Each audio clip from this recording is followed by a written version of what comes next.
50 लाख लाडक्या बहिणीची प्रतीक्षा संपणार, बँक खात्यात 3,000 रुपये येणार. महाराष्ट्र सरकारनं राज्यातील महिलांना मदत करण्यासाठी मुख्यमंत्री माझी लाडकी बहीण योजना सुरू केलेली आहे. या योजनेसाठी जुलै महिन्यात अर्ज केलेल्या अर्जदारांपैकी पात्र असलेल्या 1,08,00,000 महिलांच्या खात्यात जुलै आणि ऑगस्ट या 2 महिन्यांच्या 3,000 रुपये पाठवण्यात आले. आता राज्य सरकार ऑगस्ट महिन्यात अर्ज केलेल्या महिलांच्या खात्यात 3,000 रुपये पाठवणार आहे. यासाठी मुख्यमंत्री माझी बहीण लाडकी योजना 2 ऑगस्ट 31 होणार आहे. या दिवशी ऑगस्ट महिन्यात अर्ज केलेल्या 45 ते 50 लाख महिलांच्या खात्यात 3,000 रुपये पाठवले जाणार आहे.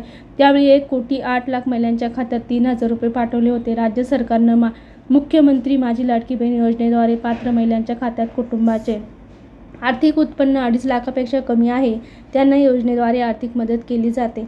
मुख्यमंत्री माझी लाडकी बहीण योजनेसाठी अर्ज करण्यासाठी कोणत्याही अंतिम दिनांक नसून कायमस्वरूपी नोंदणी सुरू राहणार असल्याचं देखील स्पष्ट करण्यात आलेलं आहे. पात्र महिला नारी शक्ती ॲपवरून या योजनेसाठी अर्ज दाखल करू शकतात. महाराष्ट्रातील सरकार